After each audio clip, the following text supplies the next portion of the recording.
Hi guys, welcome to my to the next instalment of my review of the 2016 Blood Bowl Almanac.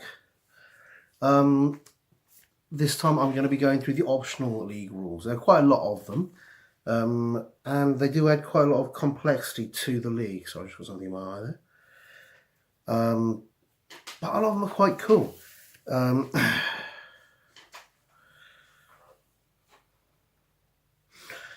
For example, there's the, first off even, we've got the piling on rule. It's an additional skill that's not in the normal skills.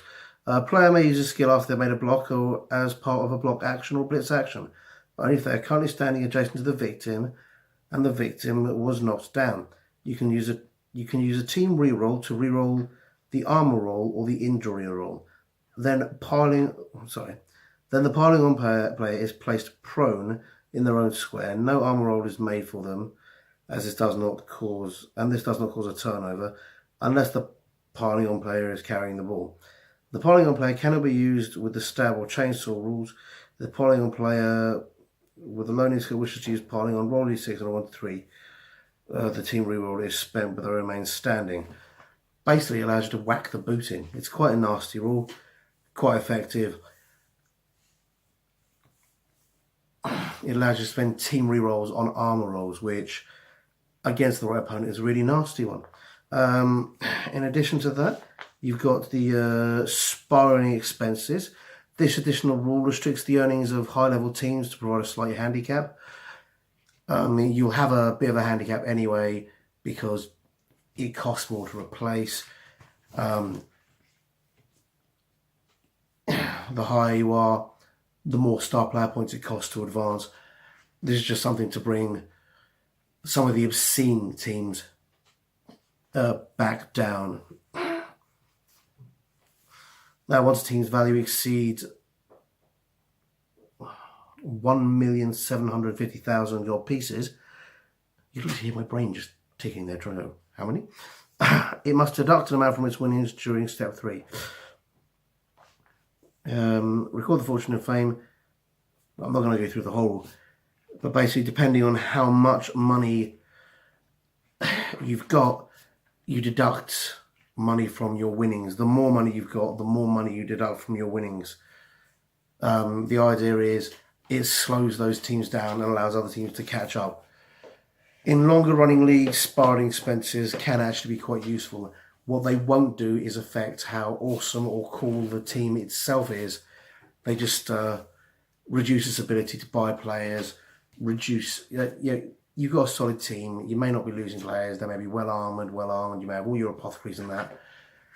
This will slow down your ability to buy star players, slow down your ability to buy improvements, and slow down your ability to replace team members when they do get taken out. It's depending on the team, you may find it not that common for them to get taken out, depending on how hard and tough they are and how good the player is. But sparring expenses really can help out when you've got some highly experienced teams just smashing unexperienced teams. Meow, it's a kitten. The fuck are you doing? Anyway, yes, you're adorable. You've got excluding inducements in league play. You can remove any specific inducement. That's an optional rule. Free fan factor. Instead of allowing teams to purchase fan factor when they are created, they may have fan factor free. All teams on this rule start with a fan factor of 5 for no cost. Fan factor never adds to a team's value, and changes in fan factor from post-game rerolls do not affect the team value. So it becomes a more of a random thing unless something massively important. I'm not entirely sure on that one, as high levels of fan factor do give you significant advantage and therefore paying for them are quite good. You've got the undersubscribed division. If the team in your league cannot be divided into teams that are smaller, will have less of a chance to score. Teams in smaller divisions will have less of a chance to score points. To address this, a team in a division that has fewer teams gets 2 free league points.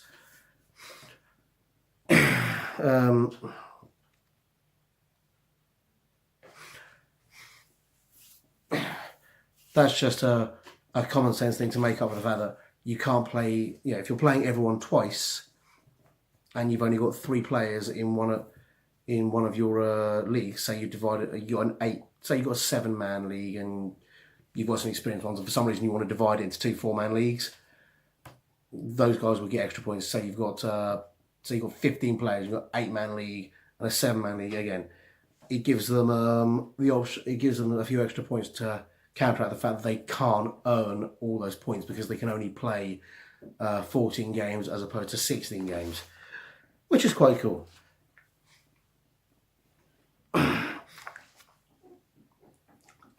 You've got the selling down for a while rules, which basically allow you to hire star players on your roster rather than as inducements. They're quite cool as well. It goes through how to handle that, it goes through how to handle that, how to keep track of who's got what and which star players are available, and it also goes through what's likely to cause people to lose the star players and the like. And it also mentions some of the disadvantages of having star players. For example, if you've got a star player and they're constantly doing things as you'd expect a star player to do, your players won't be doing them, so your own players won't level up.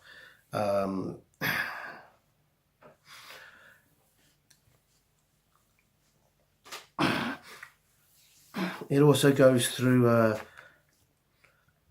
sponsorship deals. Sponsorship deals are a way of getting more money if you do well, and they can cut their money if you don't. I'm always of 2 minds about sponsorships. You're more likely to gain a sponsor if you have a stadium.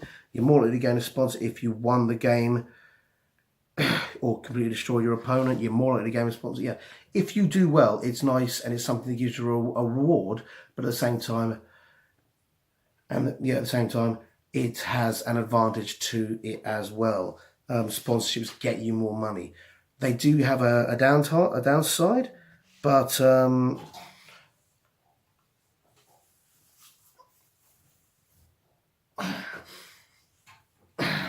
if a player is lucky, then it can lead to him having an advantage because he's won a few games, and then getting even more of an advantage because he's got a sponsorship deal and because he's cool.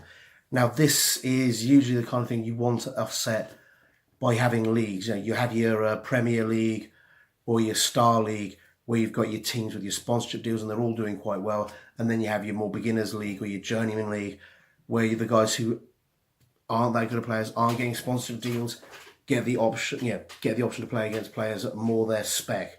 And then you have, if you're playing it the way a lot of people do, you have playoffs, and people at the top of one league that have done well go up, and the people at the bottom of the other league, or the bottom of the higher league that have done badly, go down. And it keeps a reasonable level of rotation going there.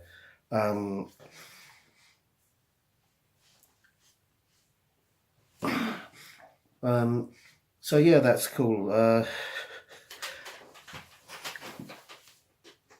I say, it's something you want to think about, you want to keep an eye on, because the last thing you need to do is add something like sponsorships and then have the guy that's always winning just win more, just get more money. It doesn't bring an advantage to anyone if that happens. But at the same time, lots of people can get sponsorships.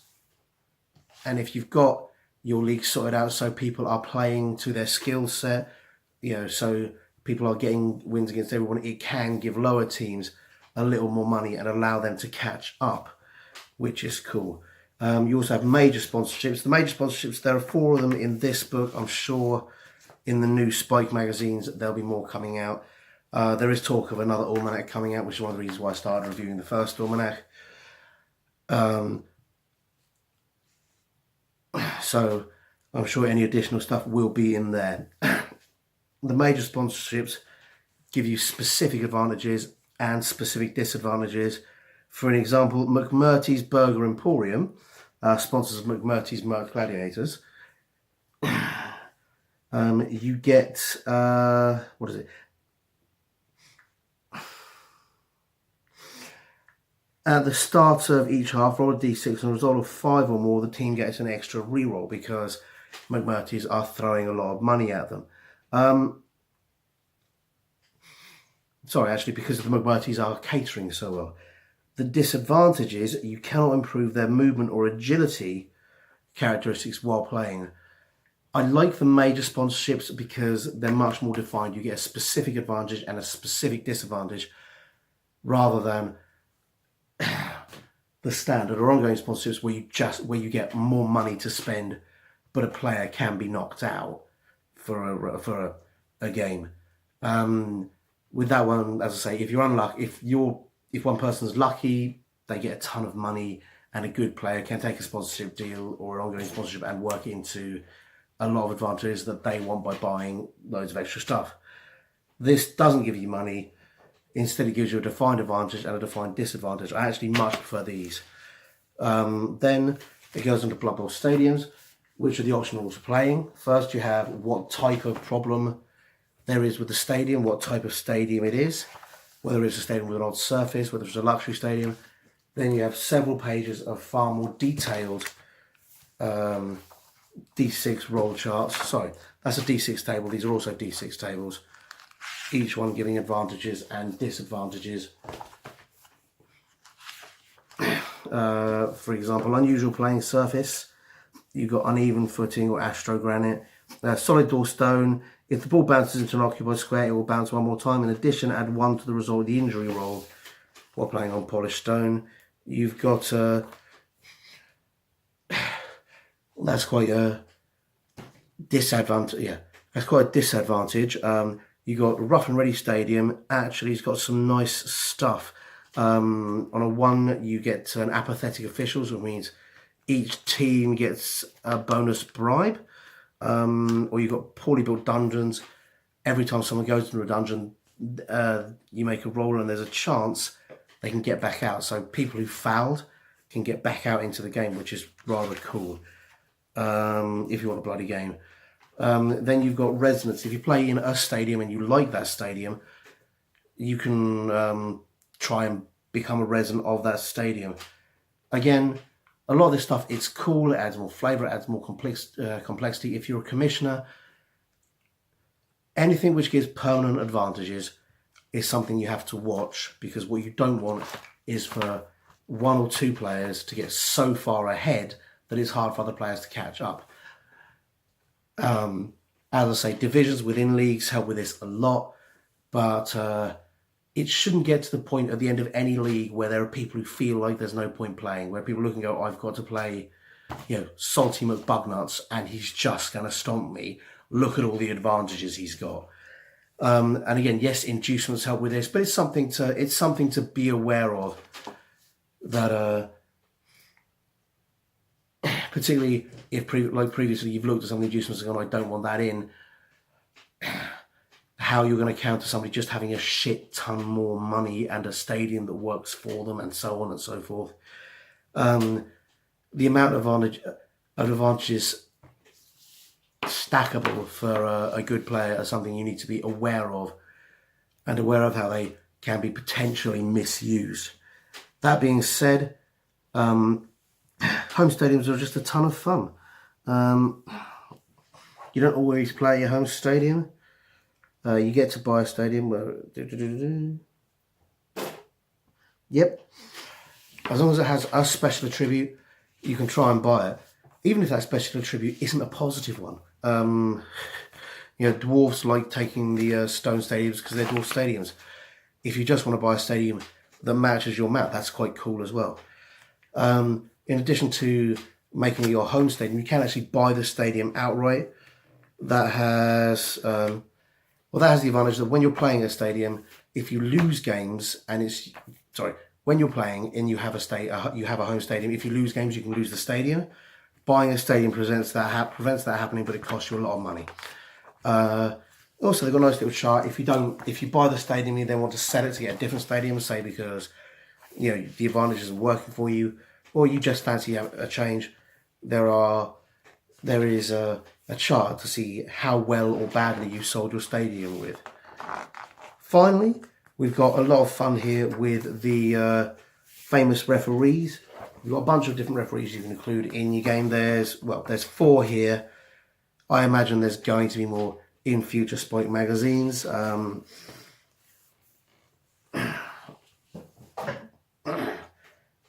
roll a d6, and where are we? You roll 2d6, sorry, and depending on the results, you've got 1, 2, 3, 4, 5. 1, 2, 3, 4. Where's the fifth one? Wonderful triplets. Half the red. Oh, standard referee is the fifth one.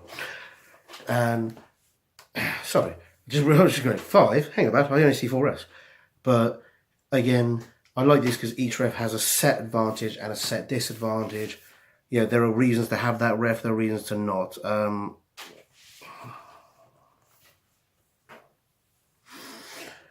For example, ran off the red has red card. If a player commits a foul and the double is not rolled for the armour roll or injury roll, roll a d6. On a 1 or 2, the eagle-eyed ref has seen the foul and the coach of the fouling player must choose one of the following. They must use a bribe. Red's on all, but he's still advised by standard rates. A fouling player accepts their fate and is sent off, causing a turnover. Or Red's axe is put to good use. Make an injury roll for the fouling player, add 2 to the result, and the team suffers a turnover. So you don't actually have to send the player off. You can be injured. Well,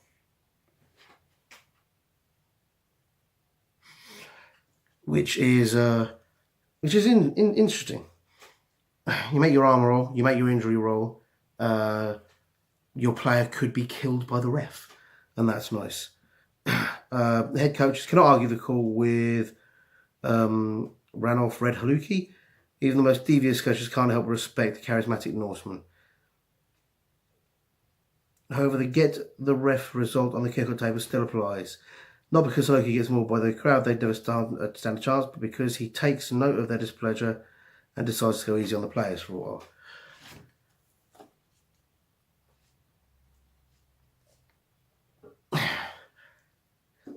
So you got a bunch of cool stuff you can use to add flavour. Some of it, all of it is good and all of it is a lot of fun. Some of it you want to keep an eye on in long leagues because, as with any league or tournament, as with any league where you've got a long-term thing, if a player wins, he expects to get rewarded. If those rewards give him further advantages, he's more likely to win. And then he gets more, and then he might acquire more stuff, get more advantages, and then he's even more likely to win. So be aware of how they stack. It's really not too bad in Blood Bowl because there's only so much you can do, and only so much extra money you can get or extra star players that you can get. But that's the nature of leagues. That's the nature of any long-term league or a role-playing game or any game where players or characters progress. If you've got multiple characters, you might find some characters have progressed far further or more effectively than others, and that's something as a ref, as a commissioner, as a DM, as a GM, as a league organizer, for any game that you want to keep an eye on. But yeah, there's some really good stuff in there. We're going on further next week where I'll be looking at things like Goblin and Halfling refs and other special rules that can be added to the game. Hope you guys enjoyed that. It's a little bit of a shorter one, but lots of fun nonetheless. Thanks very much. Hi guys, hope you enjoyed that video, and if you did, remember to like and subscribe to my channel. I'm also on Facebook and Twitter. Not sure why, but I am. So if you like it, see me there, and please tell your friends. Thanks very much. Bye.